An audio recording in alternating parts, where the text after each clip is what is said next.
Hey everyone, I will get this intro going. Shout out to everybody in the chat that is here waiting.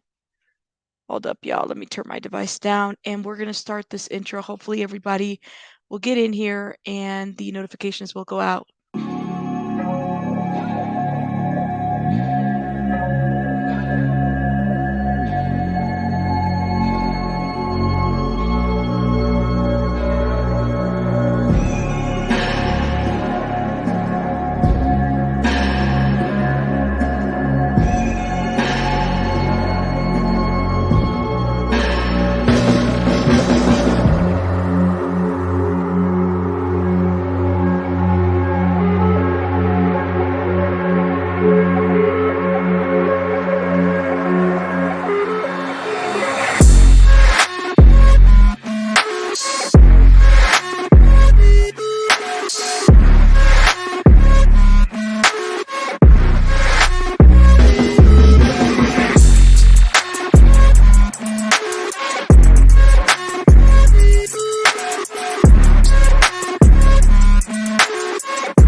Hey everyone, shout out to everybody. Do I see Dirty Bitch in here? Oh my God, girl, how are you? I hope you're doing well. Shout out to you. It's been a minute. All right, let me shout out these beautiful, wonderful members. I have Peekaboo, Brienne, welcome. Peace, welcome. Tammy, Tazzy, Cash. Who else? Karma, welcome, welcome, welcome. Nebulous, my beautiful, wonderful members. Nicole, how are you, my love? No, let me see. Bunny's in the house. TLC is me, welcome. Stacy, Queen Bella, yes, yes. Daddy's baby girl, welcome. A Das, thank you. Amy, thank you guys for renewing your memberships. I appreciate you guys. It helps out a lot. Thank you. Bunny, thank you, thank you, thank you. Who else is in the house? Who else? Kitten Claus, Perry Wrinkle, Perry, not Wrinkle, it's Perry Winkle. Violet, welcome, my love. Sarah, welcome. Thank you, thank you, thank you. I can't with your facial expressions on this one, Rabbit. You got me. I've been working on them. I'm working on my poker face. Ellie, welcome. Bobby, everybody. Generally, Jenny, Tazzy Glow, thank you for becoming a member, my love. Thank you, thank you, thank you. Peekaboo, yes. How are you, Splash Ross channel? Thank you. Hope you're well as well. Thank you guys. Oh my gosh, me, you, welcome. Hope you guys are doing well. And I've got words. Everybody's in the house today. Okay, welcome. Yes. Welcome, welcome. Who else do I have? All right, let me see who else. Okay. And I hope, I'm praying that, hey, good Nanya, that the StreamYard was so trippy yesterday. Above the tree, welcome to the membership. Oh, wait, are you a member? No, you're not, but welcome to the channel. Darcy, I see you. I don't know why I saw green next to your name. Um, Typically means that you're a member, but you're not. But welcome to the channel. Everybody, all the new subbies, welcome to the channel. Thank you. Who else is in the house? Thank you, thank you, thank you. Oh, okay. Well, Nicole, please take it easy. Okay.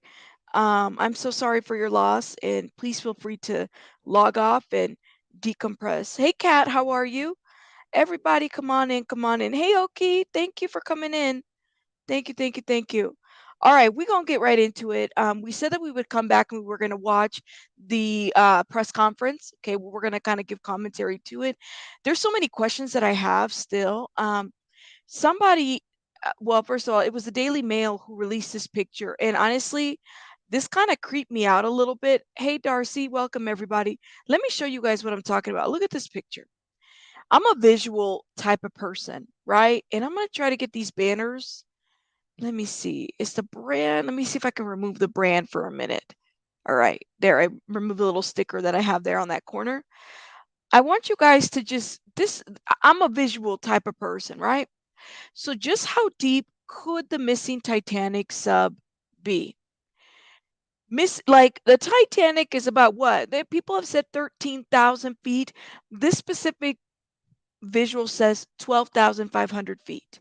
Titanic wreckage site. And then you have the little and they're calling it a submarine, but it's not a submarine. It is a submersible, okay?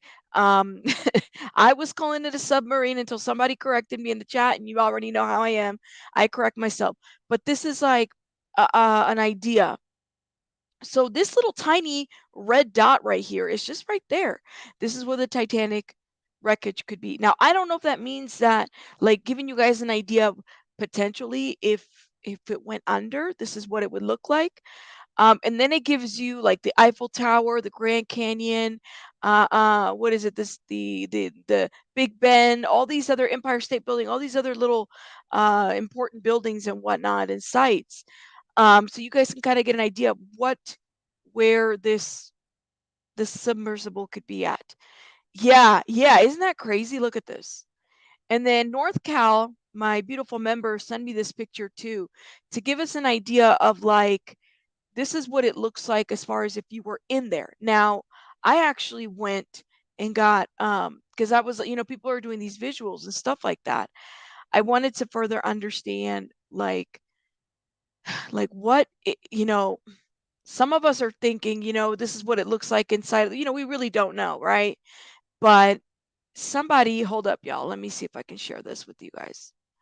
Let me go to Reddit because you already know Reddit's always on something. Look at this. This is a little bit more, I think, realistic of a visual of the OceanGate, the Titan. Okay, all right, so that everybody's aware. Yeah, yeah. Hey, Heels, how are you? Let me see who else is in the house.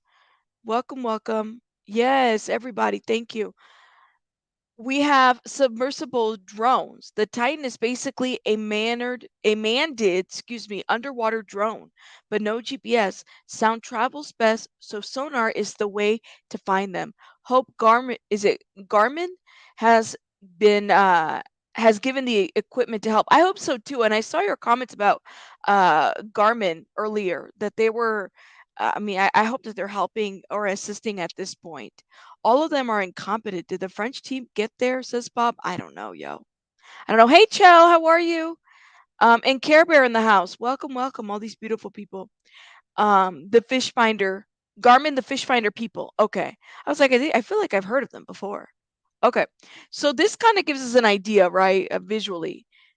I was like, Lord have mercy, look at this. Hold up, y'all. Let me remove myself real quick. Okay. So you have the passengers HD camera. The titanium cap is bolted on the hull before the expedition, sealing passengers inside until they return to the surface. That would be number 6. So this is bolted in there. Okay. The toilet, number 5, is separated from the rest of the crew by a thin curtain. Number 5. So that I guess would be like a thin curtain. Provides a spectacular view through the 21-inch viewpoint. Whoa. So then this is your viewpoint right here, yo. Like, I don't know about you guys, but I don't feel like it's a huge viewpoint. I don't know about, I don't know. I feel like I would have expected to see more, but then again, I don't know. I've never been. So I don't know. Oh my gosh.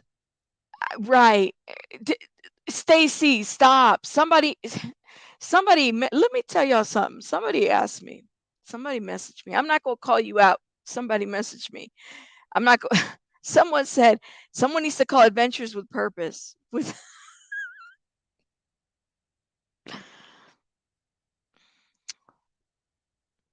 I'm just saying. I don't know. They said I didn't make that joke. Somebody said it, Stacy, but it was brought up. I'm not gonna say who said it, but it was brought up. Yes. Adventures with use Garmin tech for underwater recovery at Rabbit. You did hear it. You did hear it before. Oh wow. Yeah, no clue. I had no clue. For the price, I'd want a clear 360. Says I mean if you're gonna mortgage your house, absolutely. I know. I know, right? Somebody gonna call Jared, huh? Be my guest. Be my guest. Not gonna be me. Okay, let's get to this situation here with the press conference because we talked about reviewing it. Where did it go? What the hell? Where'd you go, press conference? Is this it? I've been watching different things. Kind of sad to see the different coverage and whatnot. Just the different things that people have been saying. Is this it? Hold up, y'all. I'm hearing myself repeat myself, and that is driving me crazy.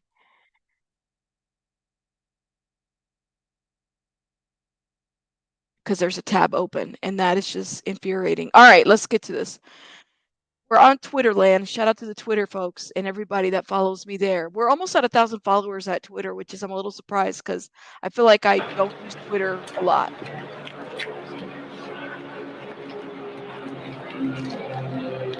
Good afternoon, everyone. Thoughts in the comments Captain Jamie about Frederick, this. First I haven't Coast Guard watched it District. yet. I wanted to I'll watch it provide with an you guys. update on our ongoing search efforts for the Titan submarine.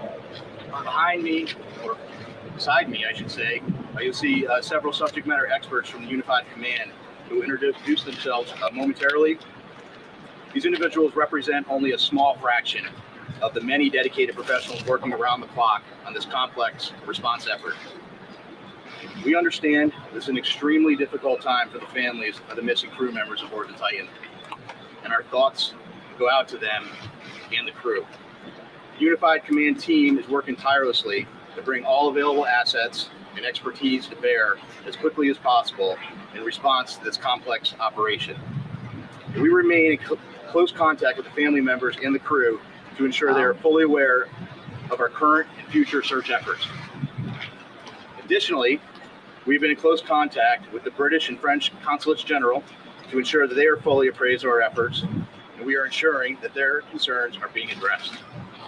We're incredibly grateful for the full spectrum of international assistance that has been provided, including an expert submariner from the Royal Navy here with us, serving aboard as a critical member of our team. I didn't know that. Wow. Additionally, a team of highly trained French ROV operators departed St. John's last night are en route to aid the search.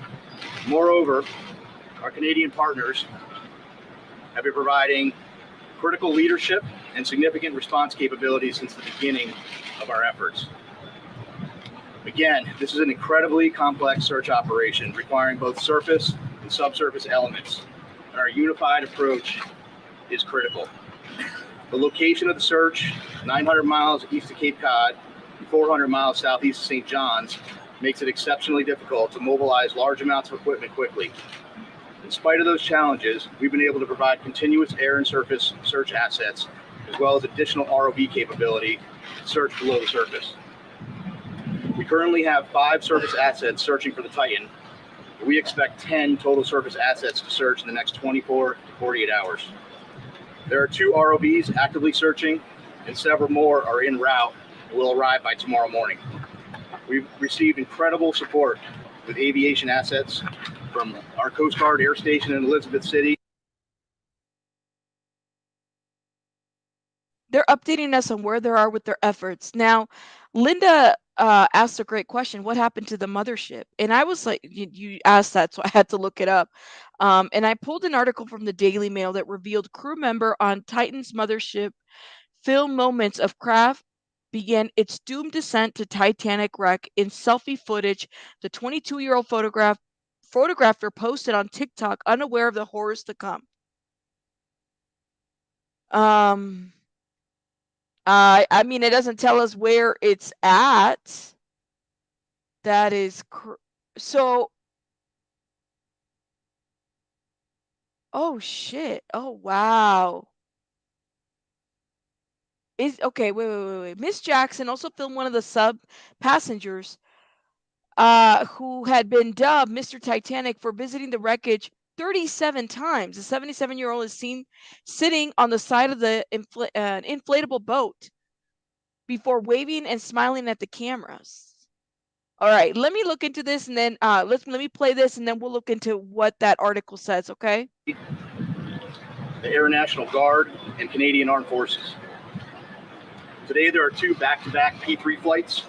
One is ongoing now as I speak, totaling 14 hours of continuous on-scene coverage, and two C-130 flights, also one ongoing now, throughout the day and into the evening. Yesterday, the Canadian P3 detected underwater noises in the search area. As a result, ROV operations were relocated in an attempt to explore the origin of the noises. Yes. Although the ROV searches have yielded negative results, they continue. My goodness. Additionally, the data from the P3 aircraft has been shared with our U.S. Navy experts for further analysis, which will be considered in future search plans.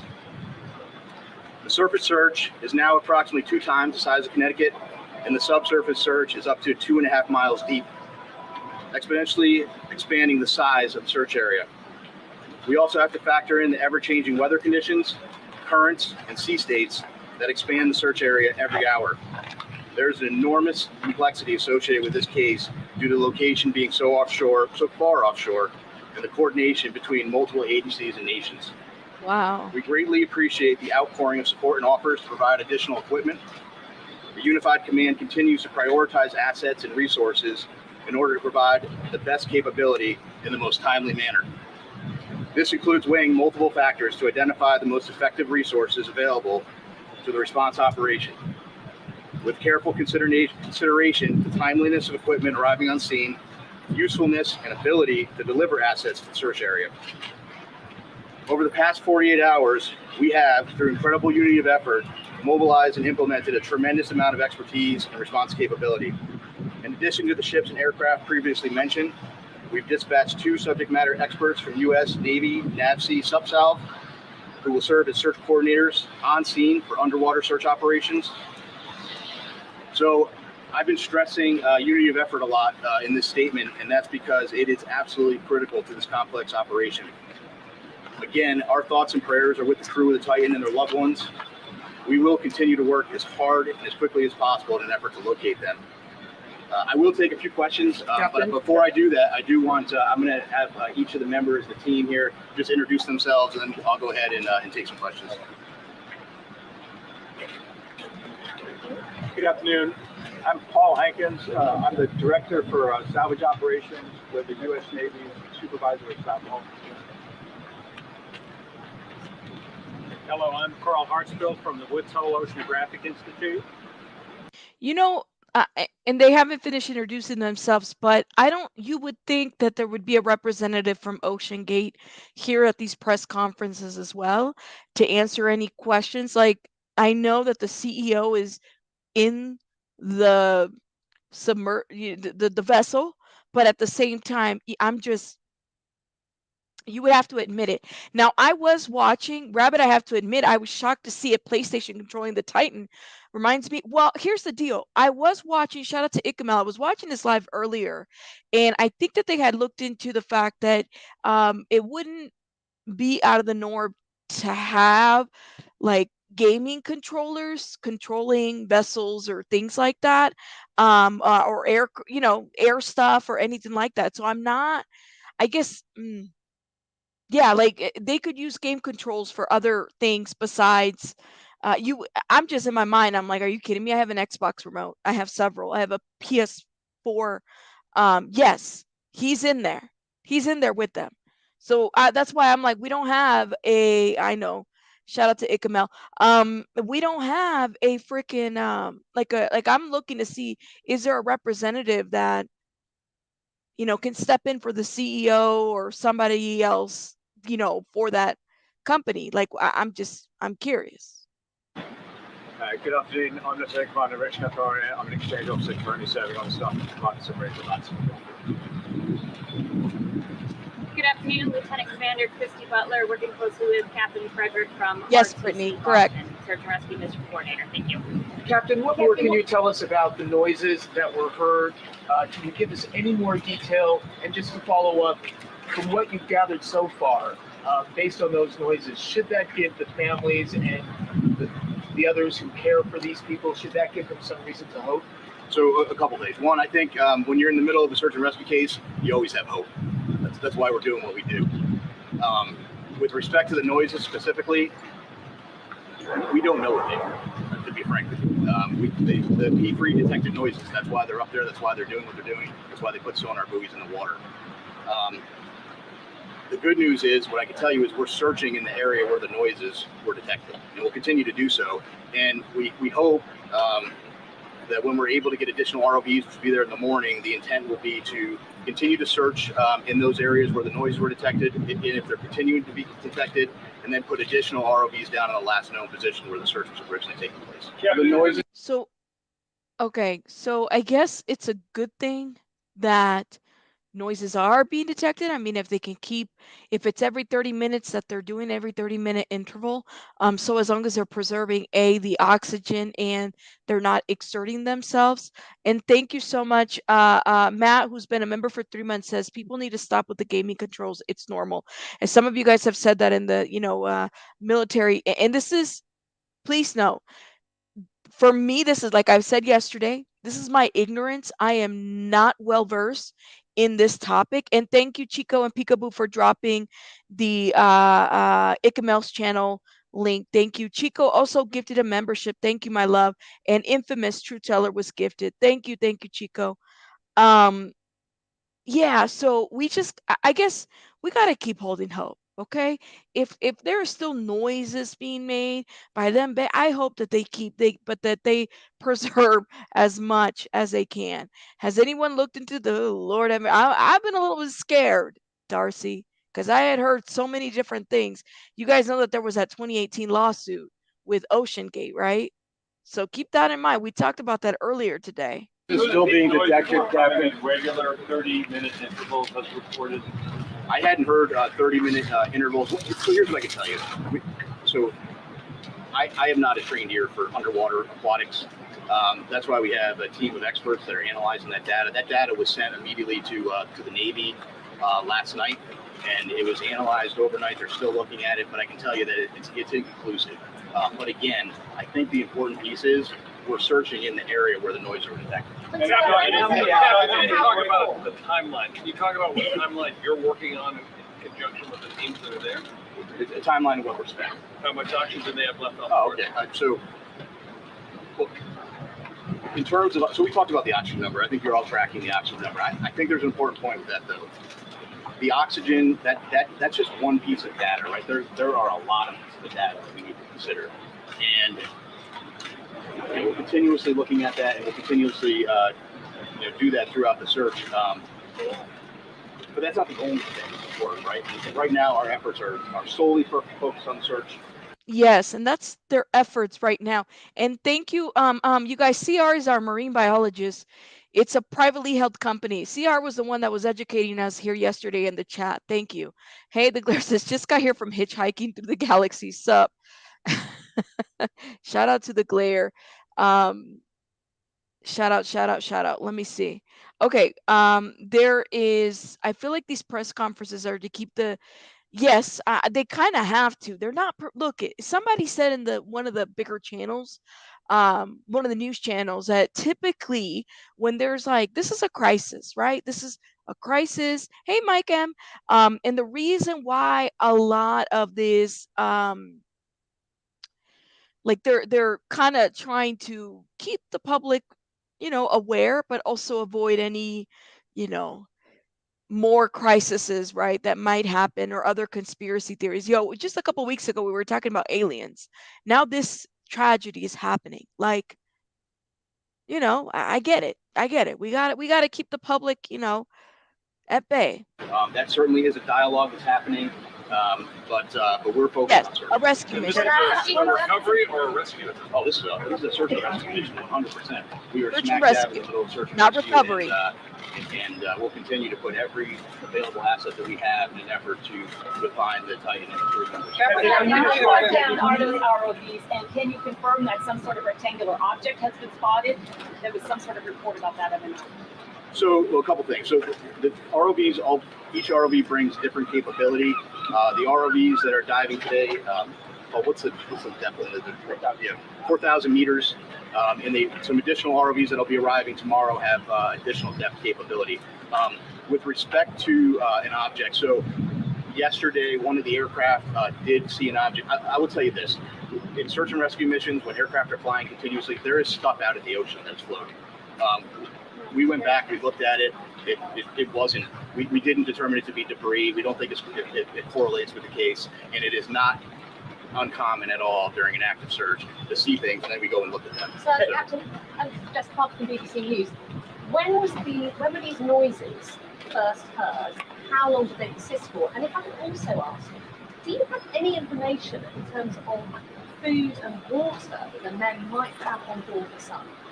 Yeah, so several P3 flights have heard the noises as yesterday, and we put assets there. We relocated assets immediately. With respect to food and water, it's my understanding there are some limited rations. I can't tell you exactly how much they have aboard, but they do have some limited rations aboard. Captain, speaking to the families, how much hope can you give them after hearing those noises? Listen, I think you need to be careful. We need to have hope, right? But I can't tell you what the noises are. But what I can tell you is, and I think this is the most important point, we're searching where the noises are, and that's all we can do at this point. So is that your best clue right now about the status of the submersible, of those noises? And are the noises continuing now? Have they stopped? Wow. So I just wanted to. So it was my understanding that the P3 had heard some noises today as well. But so I do want to take just an opportunity to invite Carl to the podium just to talk a little bit about. He has a little bit more expertise in underwater acoustics. Maybe just to speak to that in general, because again, there are noises below the surface of the ocean, so I'll just turn it over. God, they need to tell them to step up to the mic. Can y'all hear? You got helicopters and airplanes flying over, and we're trying to hear them. Yeah, I didn't know that it took over 70 years to find the Titanic. In fact, it's not even assured that you will see it. You will see and find the Titanic on this submersible. So they can't even guarantee that, right? Hi, Anita. Welcome, welcome. Thank you so much for stopping by. Even if they can save one life, I hope they keep. That's it. So so after this, we're gonna go and talk about the fact that was it the Magellan? Is that how you say it? This British, I guess they offered to help and the U.S. declined. I don't know why. I'm just trying to understand this, But hey. Carl, can you spell your name?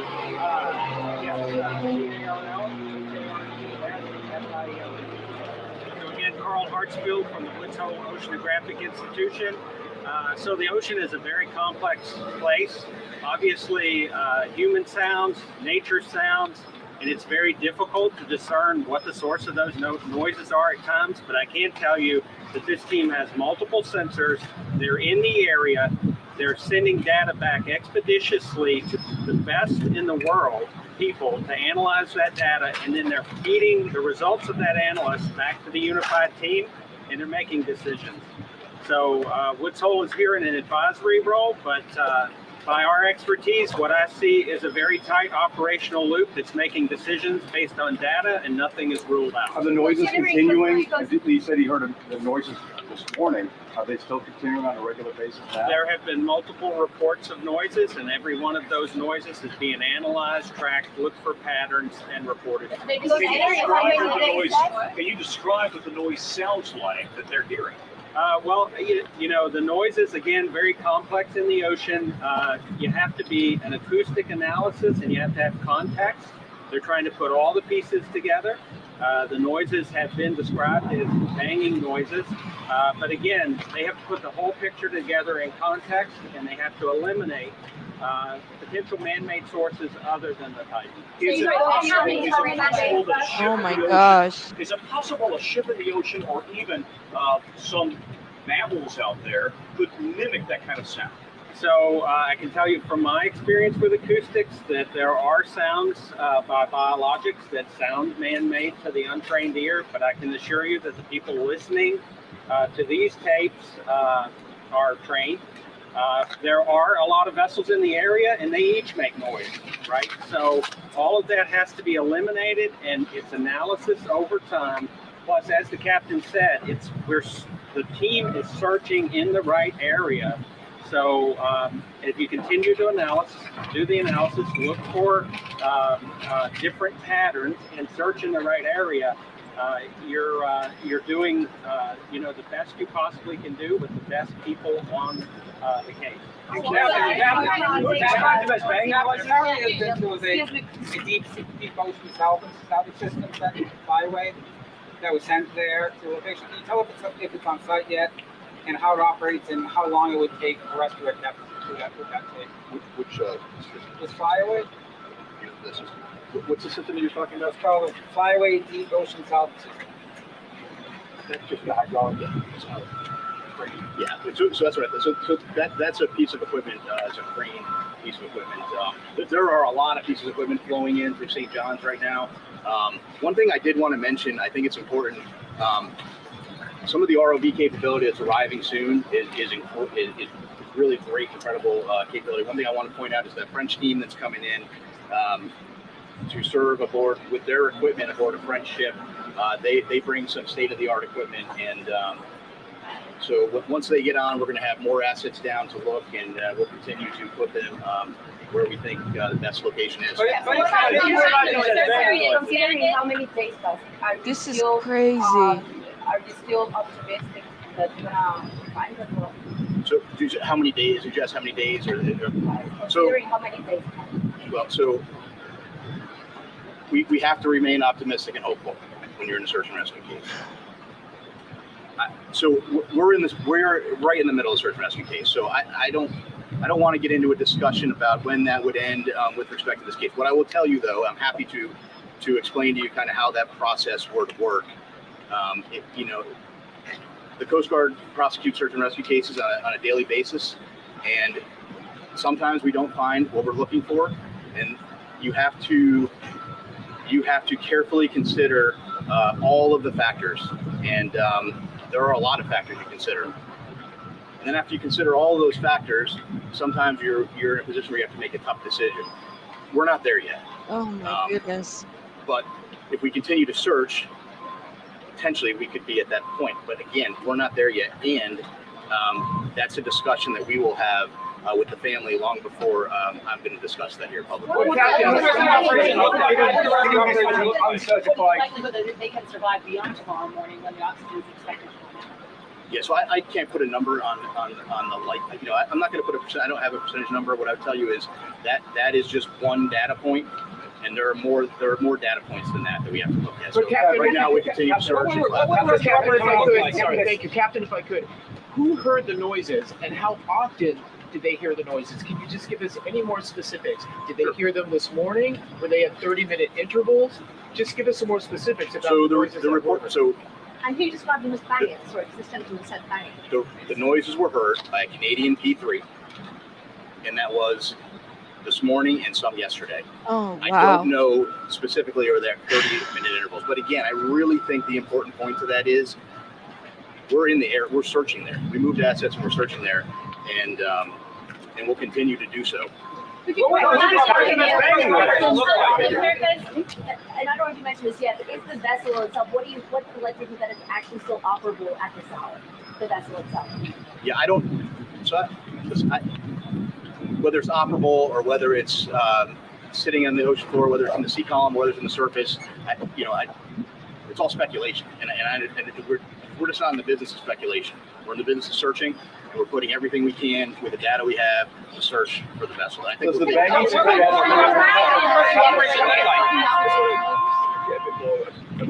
Navy and the assistant chief flight. What is Yeah, so we asked for some additional subsurface support, and we got that through the Navy. So the Coast Guard, so the Coast Guard is asking for help. Um, and I know I saw this comment by Tessa, but the arrogance, not the ignorance, the arrogance to turn down any and all help that they could get just bothers me. I feel you on that one. Hey, Precy, there is no heat on board. It is 37 Fahrenheit. These people are not alive. So, oh, man. I don't know, you guys. I don't know. Hey, Nebulous, let me hit play on this. Through a liaison officer, he's just one of many team members, and we're greatly appreciative of the British government and all the support they give. Yeah, so we expect a daily update now on this. So I think the plan will be to do a daily like this. I'm not going to lock into that right now, but we'll keep you informed, and certainly if there's any major developments, let you know. Thank you. I mean, they had so many questions, and I mean, legit questions, right? Seriously. Let me see. Somebody said in the chat that there was it Bunny who said that there was a second press conference that they had. I don't know. I guess was it WFLA that picked it up? We might have to go check over there. So I want to go check something real quick, okay? Because something was bothering me about where was it? Oh Jesus. Okay, let's check this and then we'll go to this next part here. Revealed. This is the article that I was reading in between watching that, and y'all, my ADHD gets the best of me, and I shouldn't be doing two things at the same time. But this is one of the articles that said, this is Daily Mail, so take it for what it's worth. Revealed, crew member on the Titan's mothership filmed moments craft began its doomed descent to Titanic wreck in selfie footage. The 22-year-old photographer posted on TikTok, unaware of the horrors to come. So the video taken from the ship wreckage deck shows us the Titan on the surface of the Atlantic. All right. So let me go to it right now. This is the video, y'all. This is the video. Hold up. Oh, Jesus. We had to get some ads, of course. Hopefully I'm on the screen. Hold up. If anybody has issues with their veins, here's an advertisement. We ain't making do this to fix your veins. All right, hurry up. It's I can't even click out of it. Can you guys see that? All right. So flashing images. Is this it? Melissa, please. I like your shirt. What is this? I told ya. Come on, hurry up. We're not looking for celebrity news. Hurry up. Lord have mercy. Let me stop because it's like I can't even find it. Hold up. I thought it was going to be a whole video. Okay. Watch full video. Okay. Here we go. I got it. I got it. We figured it out. Here it is. I wish it would slow down. And then it shows me all these ads. Go back a little bit, video. This is it right here. It's right there. Wow. So she got the last footage of it. And they are bolted in, and then it descends. They took a video of them leaving the expedition. No big deal, says Cape. These people are not alive. I think that girl's smile is creepy. I know it's not meant to be, but she's thinking, she's capturing a moment. You know what I'm saying? Like, she's not thinking that she's never going to see this thing anymore. Like, so her name is Abby Jackson, 22. She's a videographer employed by the company on board the mothership Polar Prince. Shared the short video before the vessel disappeared. The post caption, watching a submarine go down to the Titanic, pans away from the ship deck on show Titan on the surface of the Atlantic Ocean some distance away. Miss Jackson also films one of the sub passengers. Is it Paul Harry? I don't know how to say his last name. Who has been dubbed Mr. Titanic for visiting the wreckage 37 times. The 77-year-old is seen sitting on the side of the inflatable boat before waving and smiling at the camera. Miss Jackson has since shared her thoughts on the missing sub on Instagram, where she thanked well wishers for their concerns and asked them to pray for the 5 people who remain missing under the Atlantic. So here's a bit. I guess this is a better picture. Here we go. So this is her, and this is what she captured. Can you guys see that? I don't know, yo. This is just like, can you imagine capturing this? I wouldn't be able to get anything that you can get out of, much less being bolted in, right? Oh my gosh. And let me tell you, my comments just shut off on YouTube. I don't know why. I see some of them, but they're slow. Okay. I just want to make sure I don't miss any, at least for my device that I'm watching. So Cape, that's the freshman you're talking about that recovered the Titanic's artifacts. He's the expert and did more expeditions to the Titanic than anyone. Wow, I didn't know that. It's not very big. They say it's the size of a minivan, but I don't think so. It's like a Honda Civic, says Remy. Oh my goodness. That doesn't make me feel any better. I'm telling you. Just the thought that it would be the size of a Honda Civic, you know. None of that makes me none of it. None of it. All right. Let me go and show y'all what people are saying. Okay. So this is from the Independent. Um, this is the article right here, yo. Of course, riddled with a lot of ads, but this is what is being said right now. Hold up. The U.S. shoots down UK's firm offer to help in search for Titanic sub as experts urge 11th hour rethink. I don't know how. Look at this. Are you guys watching this? This is like the marine traffic. Is this real? It says June 19th. We're on the 21st. This must have been when it all went down. Y'all see this? So, an urgent call from explorers to reverse decision as tapping sounds detected by sonar in search.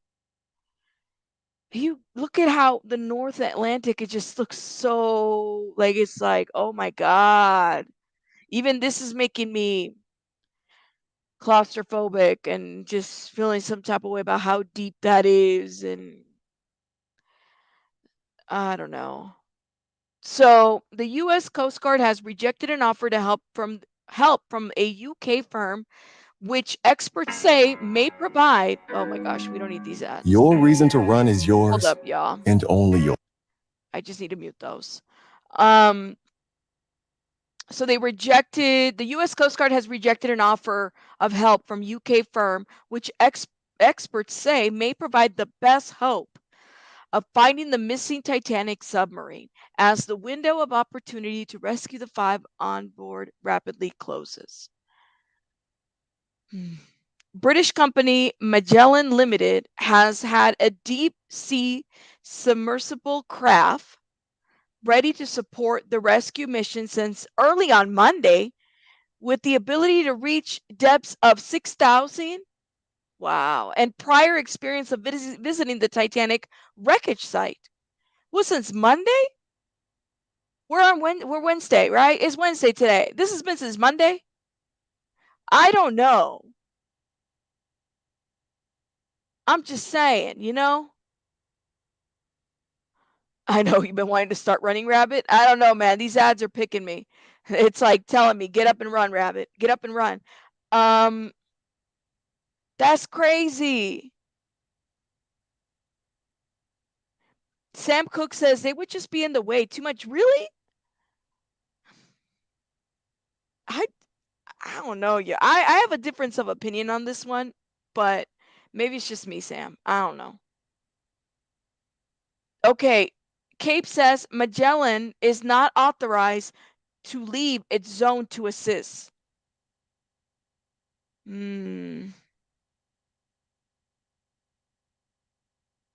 I know, right, Simon? Oh my gosh. They're not authorized to go, but they need to go. I would at this point, they're running against the clock. I mean, come on now. We are like, I don't know, in the whole oxygen thing was just what exactly? An estimate. We don't even know if these guys, a lot of you guys are saying they're not alive. We don't know if they're alive or not. I've got word said I thought Biden said they could. Well, Biden is over there busy with the aliens right now. I don't know what's going on with Biden. You know what I'm saying? You know, and I'm not trying to make this political, but I'm just saying I don't know why people would reject any kind of help at this point. Anything. Anything. This thing isn't regulated, right? You can't regulate anything. I'm learning in open waters. But yet you have people getting second mortgages to take a risk to be on this thing.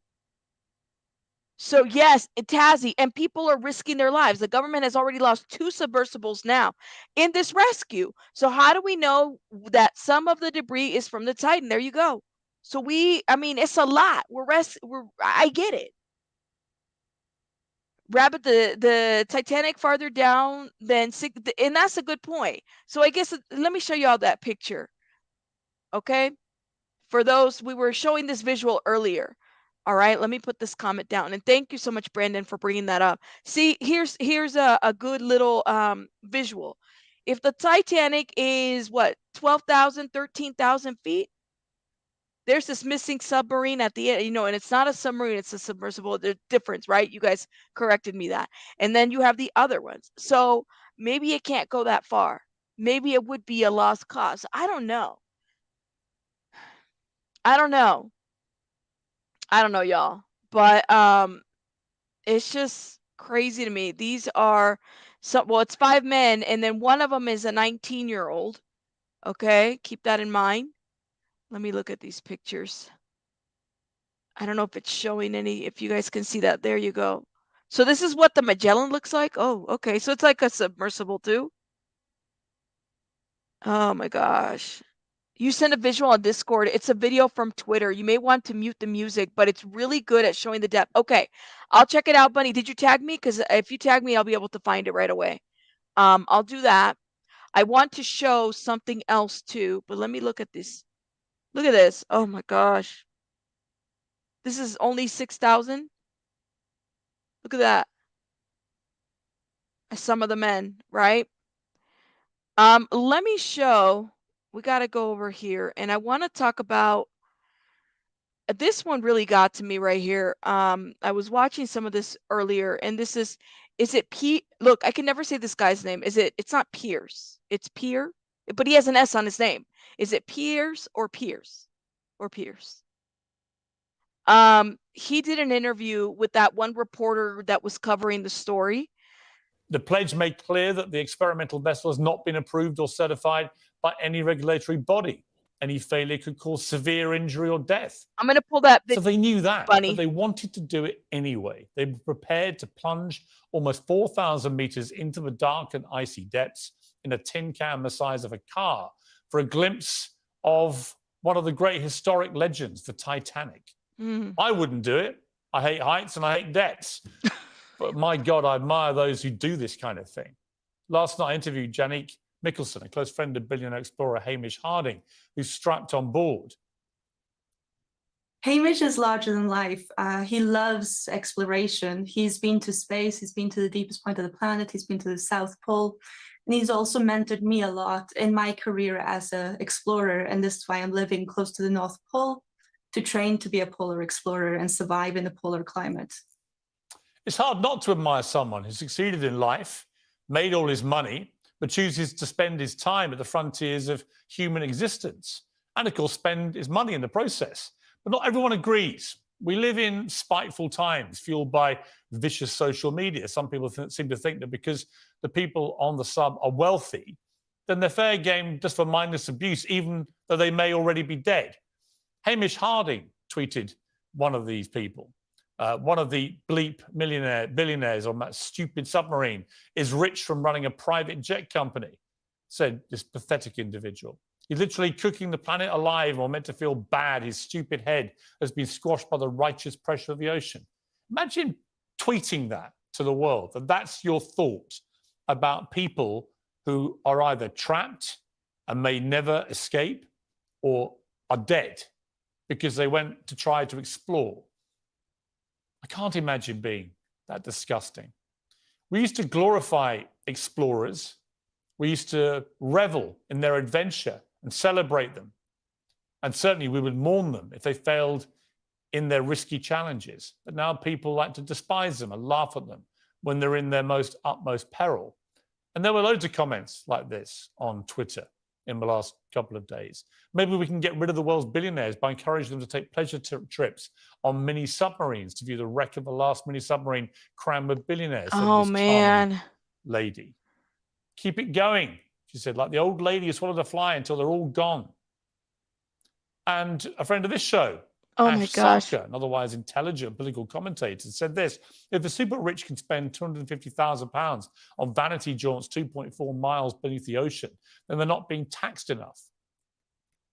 Again, what would prompt you to say that when we don't know what's happened to these people? Exactly. When they might be dead or dying Oh my God, or yo. desperate, terrified, in total darkness, freezing cold, the bottom of the ocean.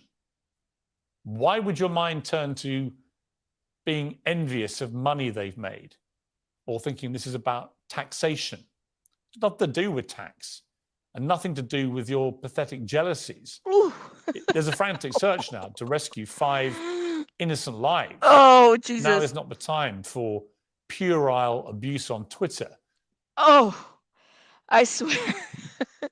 I am, look, the shade.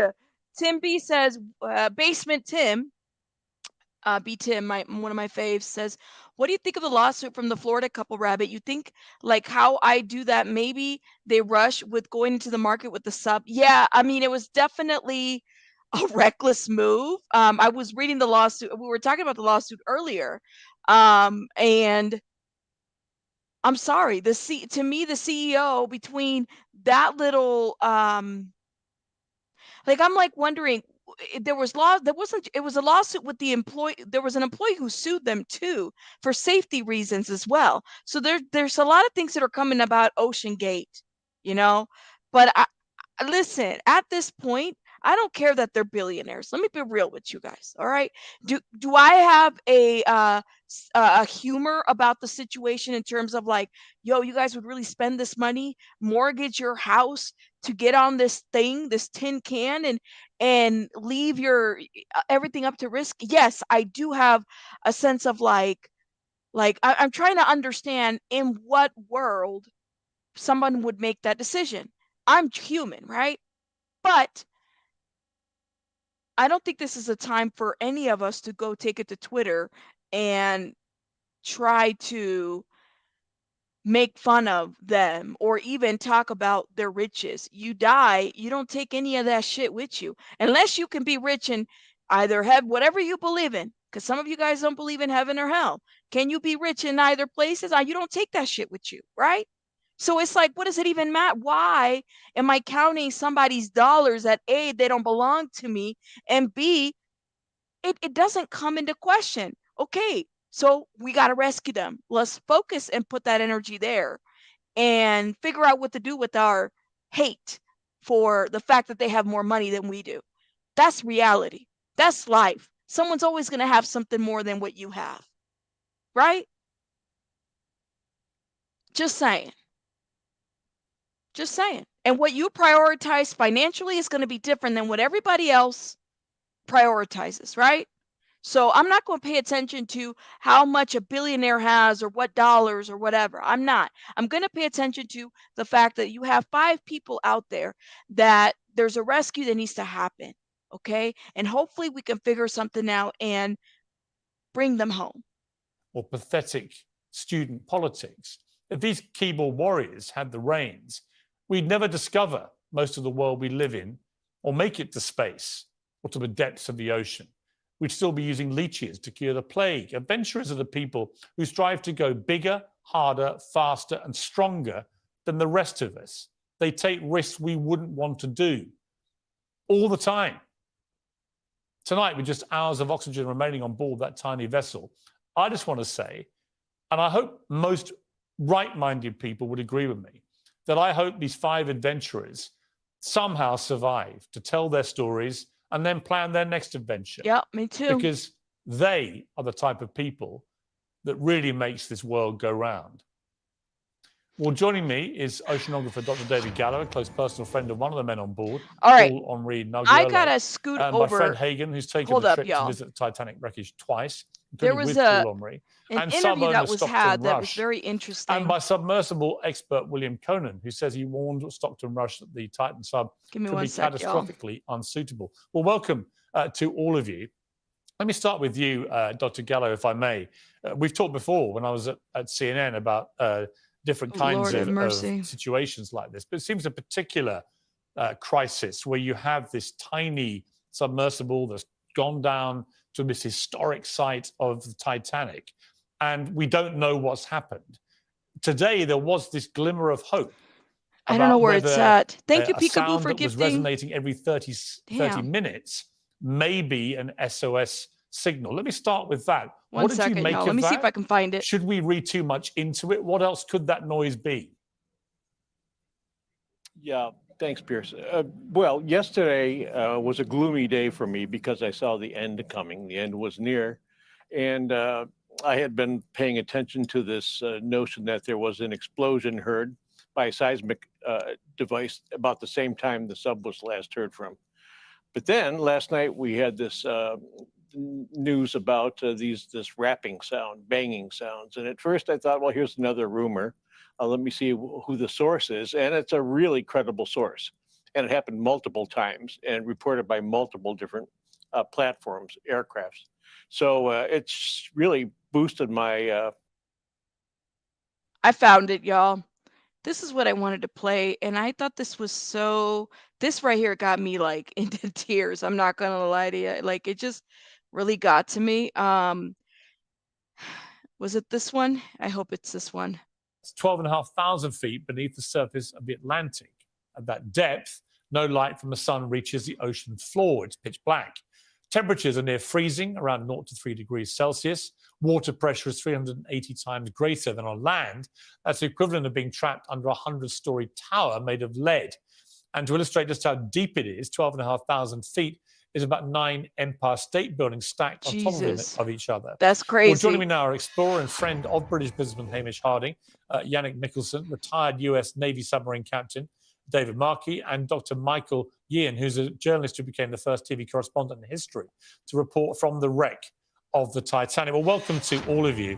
Yannick, let me start with you, Yannick, if I may. Obviously, a devastatingly difficult time for you and everybody who knows any of these 5 people on board. How are you feeling about this? Because obviously, Hamish, a great explorer, done many very risky things in his time. But this, as time goes on, does look to be potentially like a real tragedy unfurling. Oh, man. It's looking bleak. I'm terrified for the worst news now. I have a little bit of hope, but they have all the odds against them at this point, and it will be a miracle if they can recover the submarine or submersible with a crew that's alive. What kind of man is Hamish, for those who don't know him? Hamish is larger than life. He loves exploration. He's been to space. He's been to the deepest point of the planet. He's been to the South Pole. And he's also mentored me a lot in my career as an explorer. And this is why I'm living close to the North Pole, to train to be a polar explorer and survive in a polar climate. There are videos of, I think, Hamish and others talking about this vessel, this submersible. The thing that struck me was that for people who were so wealthy, it doesn't seem a particularly sophisticated piece of machinery. The risks are pretty high, actually, if something was to go wrong. Would that be a fair assessment? I myself haven't seen this submersible, but with any expedition, there's a large amount of risk involved.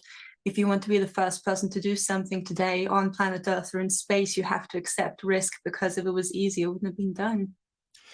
David, you've been a retired United States Navy submarine captain, so an expert in this field. I want to play a little bit of what I was just talking about, a little clip of some of the people who are on board talking before about it, including Hamish. Look at this. This is An from that experimental report. submersible vessel that has not been approved or certified by any regulatory body and could result in physical injury, disability, emotional trauma, or death. Y'all remember that? Where do I sign? I couldn't help noticing how many pieces of this sub seemed improvised.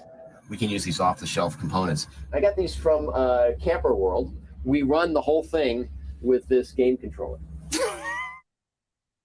So, David, look, they're sort of being quite jokey about it. Obviously, this is now a very serious situation. Did they underestimate perhaps the dangers, or is that just always part of the risk, do you think, of this kind of expedition? No, I think you could do a better job mitigating the risk. We know from a long history of operating submarines in the Royal Navy, the American Navy. I've been underwater for 87 continuous days. What it takes to keep a submarine operating safely underwater. We have, first of all, starts with the design and the building of the submarine. We track a bolt from when it was manufactured, and say it's chromium magnesium alloy, to when it's installed on the submarine, every step of the way, because we want to make sure that the exact right bolt with the right material is installed in a right bolt hole. This all costs money. And then when we operate the submarine, if we were in port for a while, we don't just go out and submerge in deep water and see how it goes. We test everything at the pier, then we go deliberately 100 feet, 200 feet, 300 feet. We walk around with flashlights, checking things. It is daunting, and this is why these submarines cost so much money. So I admire people pushing the boundaries, and throughout the human race, these people have contributed a lot. And some risk is unavoidable, but I think you should try and do everything you can to minimize avoidable risk. Oh my gosh. David, what do you think is the most likely scenario that's happened here? Well, for the families and friends, prepare yourself for bad news. The communications abruptly ended and the submarine has not shown up on the surface. So to me, that signifies likely that the crew has been incapacitated. It could be simply that the batteries died, but in this case, I would expect to hear someone banging a wrench, for example, against the titanium end bells of the submarine, but we're not hearing anything. So I worry that there's something, there could have been a fire on board. They could have somehow depleted their oxygen way early and not realized it. They could have flooded somehow, a fitting corroded and ruptured and water came in. And when you're that deep, you said 380 times the pressure at air. That's just a number. It's hard to conceive how that happens like this. Oh my The water goodness. would come in so fast, they wouldn't experience anything. They would be crushed, they would be drowned, they'd be asphyxiated, and they would feel no pain. What is the difference between a submarine and a submersible? Remember that question we had? A submarine has a big motor, a big engine, and a propeller that drives it out of port. So it's on its own, leaves port, leaves Norfolk, goes out to sea, drives 1,000 miles, submerges, and operates. A submersible has small maneuvering propellers. So it's towed out to the side of the Titanic. It's released by the mothership. It can drive down, hover around the wreck, uses those propellers because there's currents down there. So it uses those propellers to make sure it doesn't get swept into the wreck or entangled in the wreck. And then when they're done sightseeing and the time's up, then they come back up to the surface. Well, thank you for that expert guidance too, because I think a lot of people are a little bit confused. Dr. Michael, you know better than most the difference. You've been on a submersible in 2000. You went down there for ABC News. You were the first TV correspondent in history to report from the wreck of the Titanic at the bottom of the ocean. We've got a little clip of this, I think.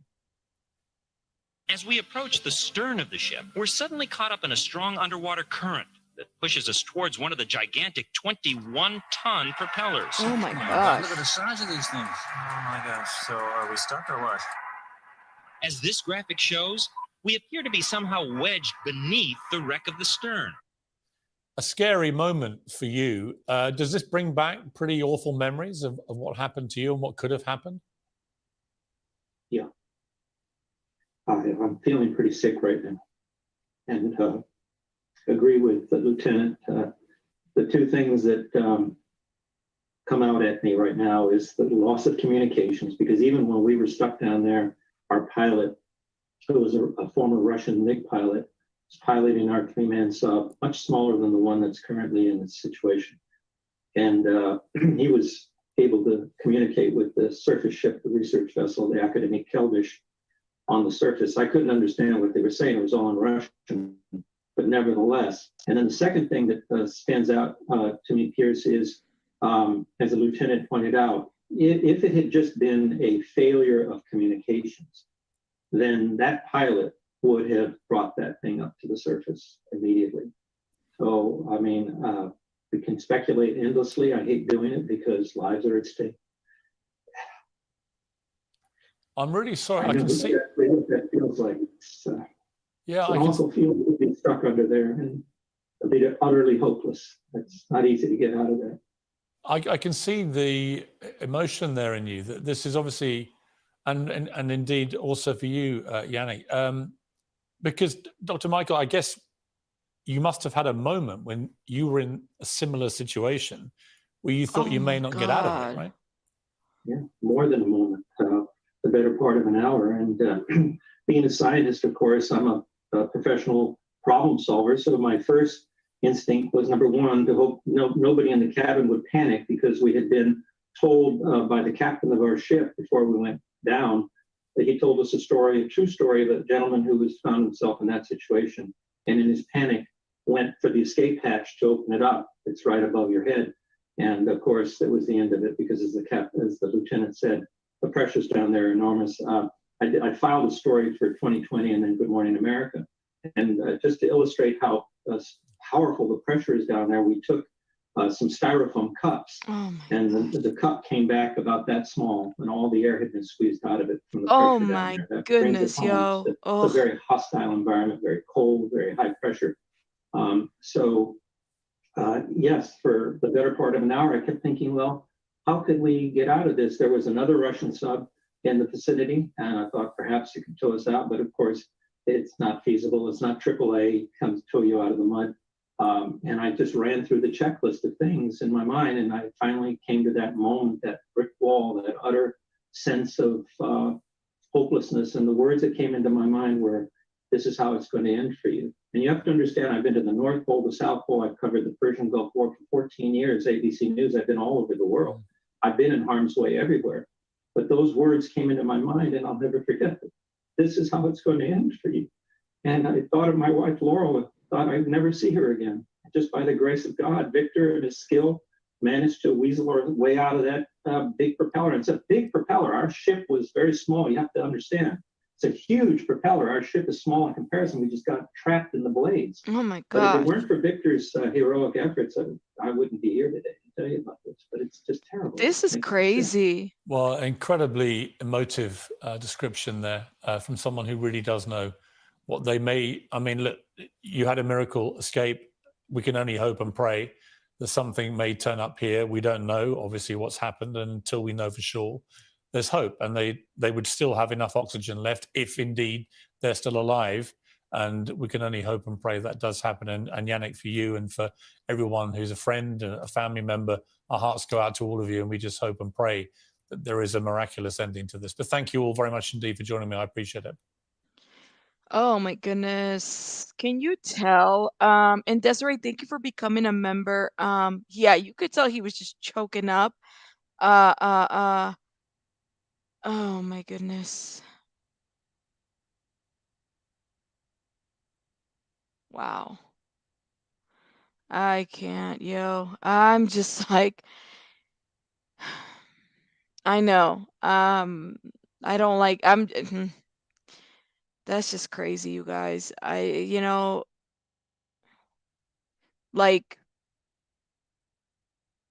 I don't know. I have no words to this. Like, it's just crazy to me that this is, I don't know. Like, what do you, I don't know. And I'm sure that this will probably cause a lot of people to listen. If I don't ever watch the Titanic for a while, I'll be okay with that. There's more articles that are coming about Stockton Rush. Who is Stockton Rush? The daredevil. I don't know if that's a good. This was published today. All right, they're calling him the daredevil. All right. Okay, you just send me a photo of the foams on Insta. Okay, I'll check them out. So the ones that he's talking about, Matt, is that and thank you for the super chat. Let me see if I can. Okay, I got the picture. I'm gonna share it with you guys. This is what Matt just sent me. Okay. Um, this is just to give everybody some, like, I guess, an imagery of what this would look like. Oh shoot, desktop. Let's see. Here it is. Okay.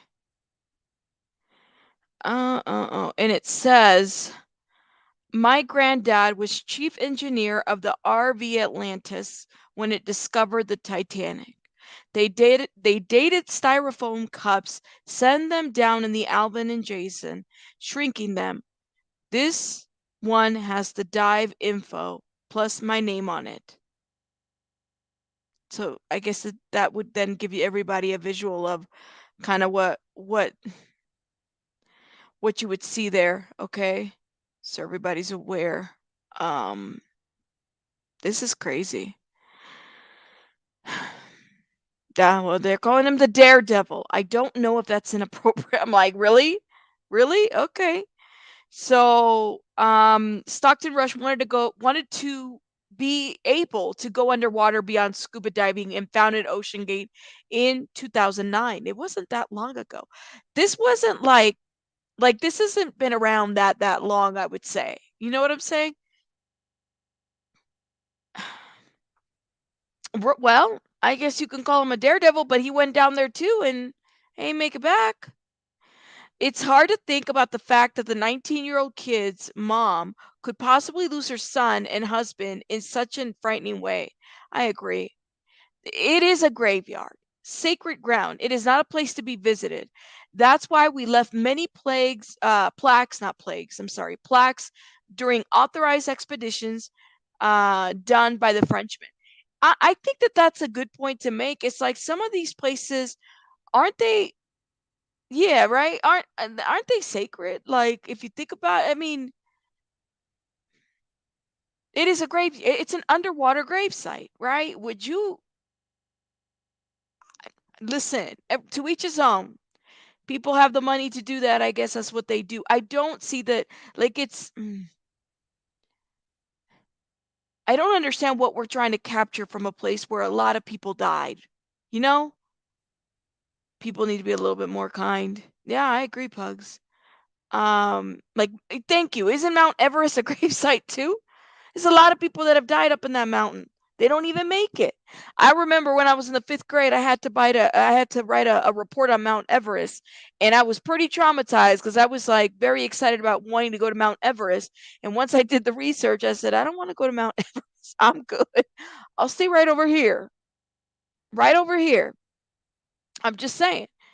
I know SW said that she'd go to space before she'd go over to the ocean. I don't know. And I was always fascinated too as a kid with space. Like that was my thing. It's not disrespect, it's the lack of sense for me, right? You worked at the Titanic Museum? Oh wow. It's disrespectful to visit at this point. I think when we have drones and tons of footage, why do we need to go there and disturb the sites? That's a good point. People died there, you know? And now we don't even, here's the deal is, do we actually know if this submersible actually made it to the Titanic? We don't know that. We don't even know if it made it there. Remember when we talked about this a couple months ago when we did the docuseries review on the Malaysian flight?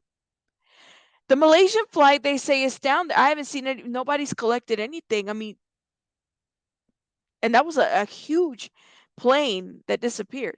It might have imploded. That's what people are saying too. And I was looking into this because I'm not gonna lie to you, okay? Like I was like, what does it mean? Okay, what does it mean when, like, if it implodes, do you hear it? Like this is my, ignorance, right?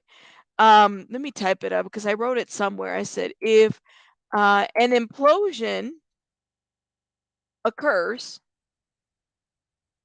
would we know? Like, would we know that it imploded? And I was looking into this. Yeah, water terrors.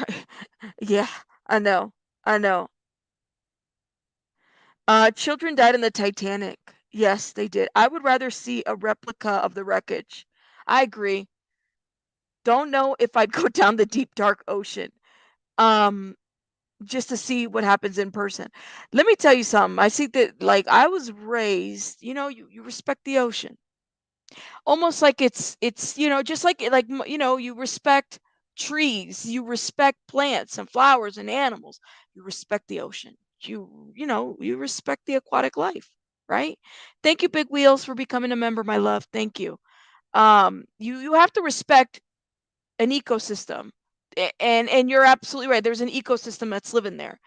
And I don't know, like you just have to. I don't know. I'm just saying. It's not disrespectful. Hold up, I read a comment over here. Ooh, I missed it. Sorry, it's a lot of comments, guys. People don't respect nature, sadly, right? In my opinion, we need to leave well enough alone. Let it be. Shane says it's nothing worth looking at. It's bad shape. They said by 2030 it should be gone, and it's such bad shape. I mean, I'm curious if there's bodies are okay being that low for that long. Well, I don't think that there's any bodies we would find there, to be honest, after so many years. Of the Titanic, I don't think that there would be, you know? If I'm just curious to know if like this is just a science, like would we know if it imploded? How would we know? How do you know if something imploded? Personally, I think the CEO of the company just wanted to explore. His bio is quite amazing, honestly. I mean, he took people with him. He took people. You saw a video of examples of implosion. It looks like a crushed can. It's scary, at least instant though. Really? Okay, wait. Now I'm curious. Let me see. If it's something that I can show, I will see. All right, implosion. I'm sure everybody. I was curious. I am curious. Um, okay, so there's some. Oh my goodness, this is not good.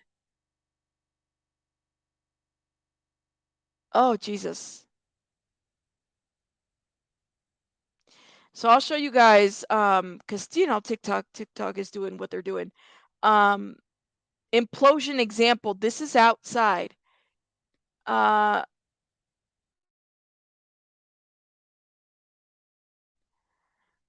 let me see if I can show you. This is crazy. I didn't know this. Listen, I'm just. I see a lot of people wondering what a submarine implosion would look like. This is an example of what the submarine would look like when it implodes. Oh, Jesus. Absolutely horrifying. That's just. I see a lot of people wondering what a submarine implosion would look like. Yeah, I don't think we'll ever really This is know. essentially what happens when a submarine implodes underwater. It's very instantaneous as far as death. Damn, that's crazy. Oh, Jesus. And then they play music. Hold up. Understanding an implosion. Dive in. There are, in fact, two distinct crushing depths. Wow. The depth at which engineers say it is unsafe to dive, and the depth at which a submarine actually crushes. Oh my gosh. World War II submarines were given a maximum depth rating, although it was impossible to tell how deep they could actually go. Some of them went much below their maximum safe crush depth and made it back up, maybe damaged, while others never made it to the surface at all. So what happens at the true crush depth? Oh my goodness. The outer hull, the fuel and air tanks, and subsequently the inner hull all fail at the true crush depth. What? What? Submarines' exterior, CNN is non-watertight reporting. hulls Wait, are wait, wait, light what? and give an effective hydro. What? What? CNN is reporting they found it. Hold up. Yo, let me see. Submersible.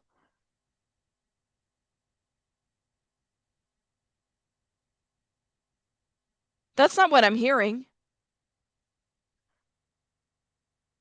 Where did you hear this? CNN hasn't said anything. Where did you where did you hear this? I'm not seeing anything.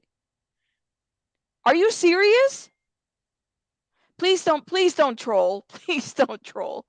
Are y'all serious? No way.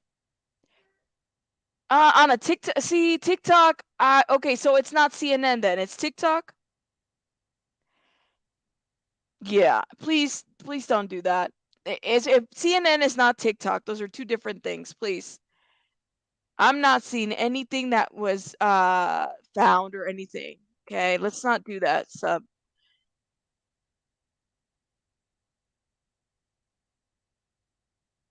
Let me see. Nothing. That's just misinformation, yo. Don't do that. There's nothing on CNN. No.